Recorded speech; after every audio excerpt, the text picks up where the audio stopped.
Assalamualaikum warahmatullahi wabarakatuh. Waalaikumsalam warahmatullahi wabarakatuh. Ustadz, perkenalkan nama saya Cindy. Saya ingin bercerita Ustadz. Beberapa waktu lalu saya sempat diuji oleh orang yang paling saya sayangi, yaitu suami saya Ustadz. Saya telah menjalani rumah tangga selama 3 tahun. Namun ketika usia pernikahan saya menginjak 6 hari, suami saya telah melakukan KDRT kepada saya Ustadz. Hampir setiap hari saya merasakan kekerasan Ustadz, dan semua itu dikarenakan hal sepele Ustadz. Seperti saya telat masak, anak saya jatuh dari ayunan akibat pakunya lepas Pak Ustadz. Saya di saat itu nggak ada yang bisa menolong saya Ustadz. Selama ini saya bersabar Ustadz, bersabar gimana caranya supaya selalu memohon kepada Allah supaya suami saya diberikan berubah menjadi lebih baik lagi Ustadz. Dan kemudian di tanggal 18 Oktober 2024 Ustadz, singkat cerita, waktu itu suami saya pulang kerja pada saat siang hari Ustadz. Di waktu itu anak saya lagi digendong kan Pak Ustadz. Di situ terjadilah cekcok dan saya di Ustadz. Ketika pas mau di posisi pintu rumah lagi terbuka kan Ustadz, saya melarikan diri, menyelamatkan diri sebatas di depan teras rumah aja Ustadz. Hampir 1 jam saya dikunci di depan rumah, di teras rumah, dan saya memang tidak ada niat untuk minta tolong Ustadz, karena saya juga malu kan Ustadz. Jadi udah setelah 1 jam saya di depan rumah, kemudian tetangga melihat saya Ustadz, melihat saya dan langsung ditarik tangan saya dan dibawa ke rumah tetangga dikasih minum Ustadz. Dan setelah di rumah tetangga itu Ustadz, suami membawa anak saya ke rumah mertua dengan jarak tempuh 3 jam perjalanan Ustadz. Rumah dan pagar dikunci.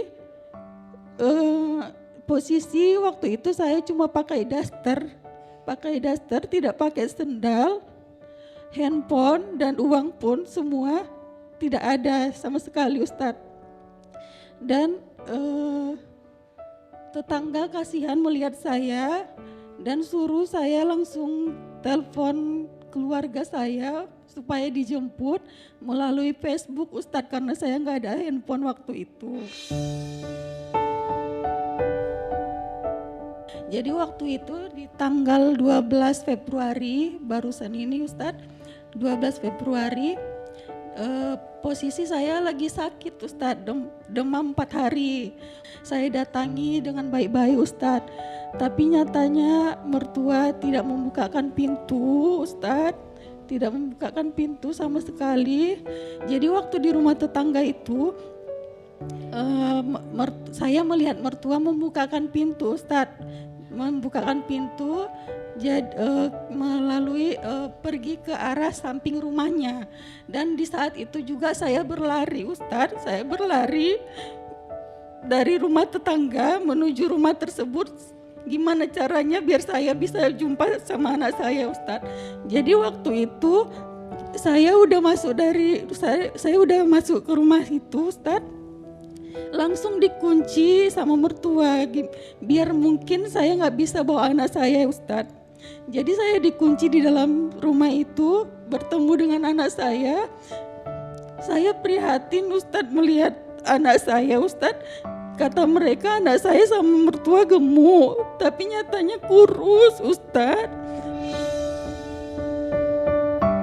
Yang dulunya anak saya Ustadz riang gitu Ustadz, sekarang kemarin saya lihat bisa nengok atas, ketawa sendiri nengok atas Ustadz. Saya takut Ustadz, mental anak saya Ustadz. Sekarang posisinya saya lagi bolak-balik ke Polres Ustadz terkait kasus KDRT, dan rupanya mantan suami melaporkan saya juga terkait pencemaran nama baik Ustadz. Sekarang saya bingung gimana caranya Ustadz, dan saya memang mental saya mungkin udah kena dan serasa trauma juga Ustadz. Pertanyaan saya Ustadz, bagaimana caranya supaya hati saya tenang dan bagaimana cara menghilangkan rasa trauma saya Ustadz? Terima kasih Ustadz. Bunda. Iya, AA merasakan sekali bagaimana perasaan seorang ibu ketika harus dipisahkan dengan anaknya. Berkali-kali Ahilman sampaikan, kalaupun fase rumah tangga kita harus berpisah dengan pasangan kita, jangan sampai anak menjadi korbannya. Mantan suami ada, mantan istri ada, tapi mantan anak tidak akan pernah ada. Maka apa yang menjadi dasar harus memisahkan ibu dengan anak? Begitu sebaliknya, apa yang menjadi dasar memisahkan anak dengan ayahnya? Mungkin sebagian jawabannya mengatakan bahwa iya, biar saya nggak ketemu lagi, biar saya nggak ada hubungan lagi. Mohon maaf, anak dengan ibunya sampai kapanpun pasti akan ada hubungan. Betul? Anak dengan ayah sampai kapanpun pasti ada hubungan. Maka ayo, lebih dewasa dalam hidup. Ayolah, kita boleh berpisah dalam tanda kutip karena mungkin ada masalah yang gak mungkin bisa disatukan lagi, ya silahkan. Tapi jangan sampai anak dipisahkan dengan orang tuanya. Beri waktu, beri momen, beri kesempatan. Anak harus tumbuh dalam kebaikan.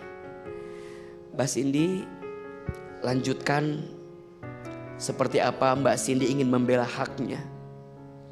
Karena membela hak dalam Islam itu adalah keharusan. Sampai titik, dalam tanda kutip, sampai titik terakhir, sampai mana ini semua silahkan. Mudah-mudahan kedua belah pihak diberikan kelembutan oleh Allah Subhanahu wa Ta'ala. Dan yang kedua, menyembuhkan luka hati memang tidak mudah, butuh waktu. Tapi sering Ahilman sampaikan ada 3 cara kita menyembuhkan luka hati. 1, istighfar. Apa? Istighfar, minta ampun sama Allah. Yang kedua, isti'anah, minta tolong kepada Allah. Mbak Cindy perbaiki hubungan sama Allah. Dan yang ketiga, istiqomah di jalan Allah Subhanahu wa Ta'ala. Istighfar, isti'anah, istiqomah.